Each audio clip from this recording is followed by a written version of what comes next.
So you want to buy a house in Cabo San Lucas, so you want to buy a house in Mexico, but you're not sure really if you can buy a house. You heard all these rumors, oh, you got to get this deed, you got to have a trust. What we're going to do in this video is we're going to go over every step by step, what you need to do in order to buy a property in Mexico, in Cancun, in Cabo San Lucas. Now, of course, there's always people out there that want to try to do it themselves. Real estate is not easy. You got to do your due diligence. You have to make sure they've got funding. You've got to make sure that, they've got all their documents in order. You've got to do a ton of due diligence, whether it's pre-construction or whether it's an actual property for sale. If you're an agent and you're not doing that, then you are doing your client a massive disservice. If you're a buyer or a seller, you need to also do your own due diligence and make sure the agent that you're hiring is a good agent. And it's very easy to do. I mean, you can simply ask for the resume on MLS. You can say, how many properties have you sold in the last year, in the last 2 years? Do you have any credentials? How many properties has your broker sold or your team leader or something to this nature? And if they've said, okay, I've sold $200,000-$300,000 houses in the last year, okay, you know that this guy is not going to be a good fit to sell your $2 million home or your $3 million home. And here's the thing, if they're lying to you, it's all public record. So again, guys, do your due diligence. And if you're a new agent out there, stay in your lane, get a couple small sales under your belt. Unless you have a big sales background in something else, don't just try to go in and, lie your way into, multi-million-dollar listings that you're not going to be able to sell because, you haven't even sold a $100,000 piece of property. Get in where you fit in. Now that you've found yourself an agent, or if you're an agent, now that you've found yourself a client who wants to work with you, either buying or selling, if you're an agent, you need to ask some hard questions. And so many agents out there are afraid of asking the hard questions. If you do not ask your clients, what kind of property are you looking to buy? Are you looking to buy an investment property? Are you looking to buy a second home? Are you looking to relocate? Are you looking to buy a rental home? Are you looking to buy pre-construction? Are you simply just looking to make money on your money? These are the questions you have to ask. These are personal questions. How much money do you have to spend on this property? You have to ask this. If I don't know how much money you have, I cannot help you. If I don't know how much money you have to allocate to this property, I can't help you. I can do zero. But if you tell me, yeah, Brandon, I have $1 million. We're looking for a 3-bed, 3-bath condo in a golf community. We'd really like it to have a lot of amenities and this and that. Okay, boom, I can go. I've got 1, 2, 3, 4, 5. This one is by far, in my opinion, the best. But you might like this one because you like colonial style and I like contemporary style. But let's look at both of these. These are great options. And guess what? We've also got this one here because the owners are willing to do some owner financing. So we can leverage the money. We can let the renters pay off half of the mortgage or half of the property for you. You only have to put 50-60% down and then just let the renters pay off the other 40%. So basically we're buying you a house at half price. And if I don't have that information, I can't make those deals. So before I even meet a client in person, I have to have a video chat with them. There's just too many scams and AI things. I'm not just going to set up a showing off of text. No, we have to have a video chat, especially if this is a high-end client. I need to be able to talk to you face to face. If you're not willing to show me your face and speak to me, well, then I'm not going to work with you. It's going to save us so much time also. By the time you've actually came to Cabo, we should have it narrowed down to about 5 properties. These agents that go out and show 13, 15 properties, it's ridiculous. Because it's like going into an ice cream shop and the ice cream shop's got, 50 flavors. You don't know which one to pick. It's too much. You need to have 3, 4, 5 properties max that you've narrowed down, view those properties, maybe narrow it down to 2 more, to the last 2, and pick a property. That's it. And then have an agent who can really negotiate price and, find you a great deal, a great price. Or if we can't get the price we want, well, then we always want the terms, right? Sometimes I'd rather have the terms than the price. So depends on what we're trying to do. Now we've got our client, they're all set up, they're a real person, and they want to view properties. So what we have to do is we have to get their full name, their email address, their phone, as much information as we can from them. We've already got all the information as to what kind of property they want. And what we're going to do is we're going to put this into MLS. And MLS allows us to really narrow it down. Okay, they want a 2-bedroom condo and they want it down by the marina and they want it under $800,000. Now, every time a new property comes online, it's just gonna send them an email with that property.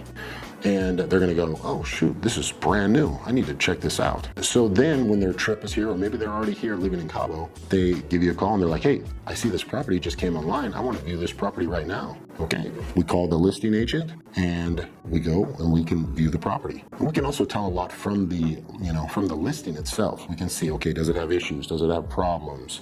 Why is it selling at this price if it's a good price? Now, some people are like, oh, but you can't get it. You have to get a trust and it's blah, blah, blah, blah. Shut up.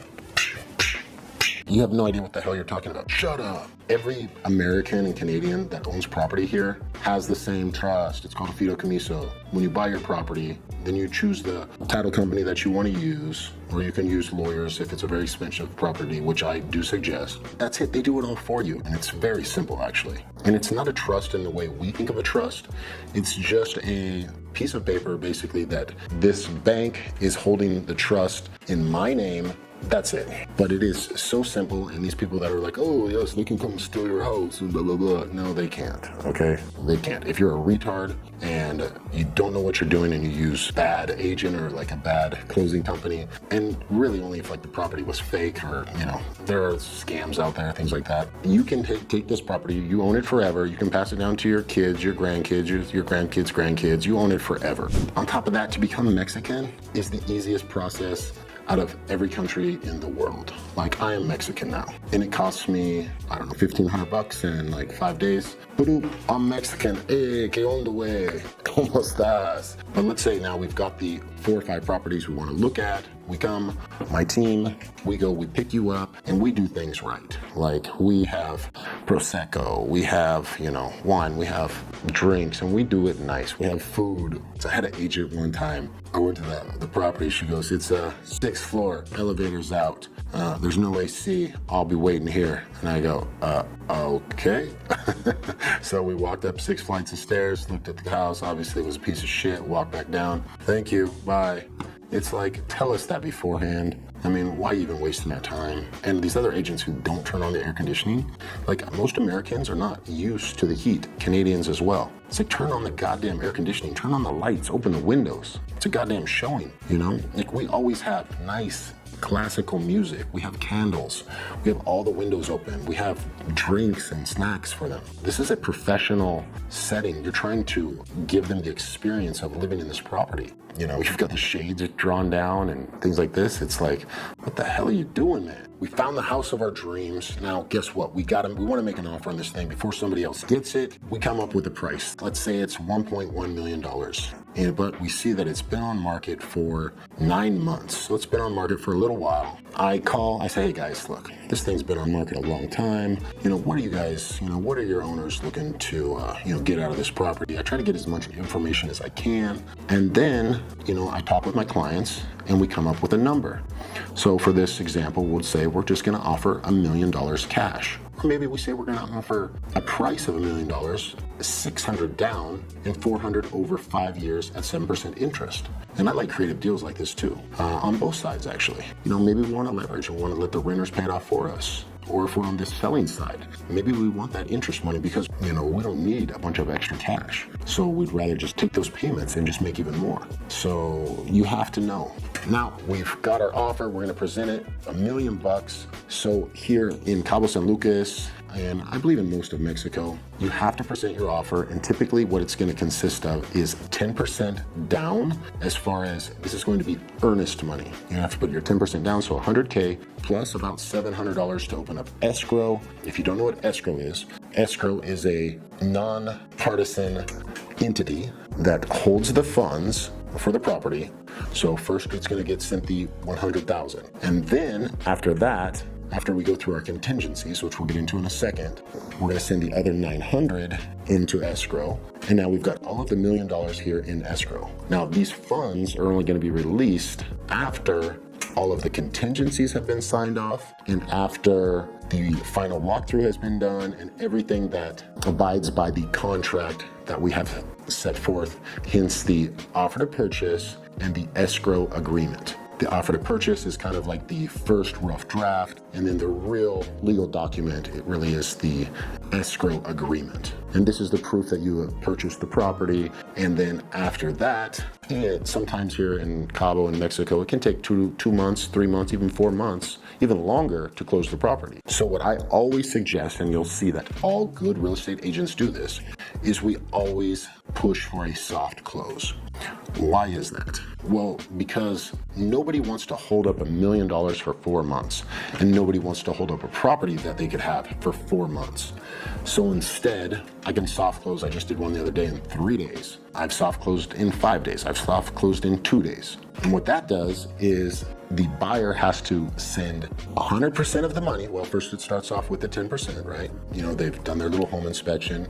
Remember, home inspection is not mandatory in Mexico or in Cabo, but if you want to do it, you can. And now after that, then they send all of the other funds into escrow. 100% of the funds are now in the escrow account, depending on which side you're on, but typically it's an 80% release. So 80% of the funds are going to get released to the sellers, and then 20% is going to stay in the escrow, but the buyers are now going to receive the property early, fast.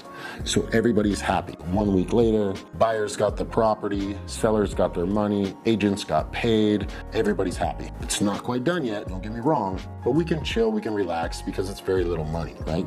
Because out of that 20%, the sellers are still gonna have to pay capital gains. Let's say it's 10% capital gains, and then maybe there's some other fees. So really maybe they've only got 8-9% of the funds left, that's gonna go towards them at the hard close. So a lot of people don't understand what a soft close is.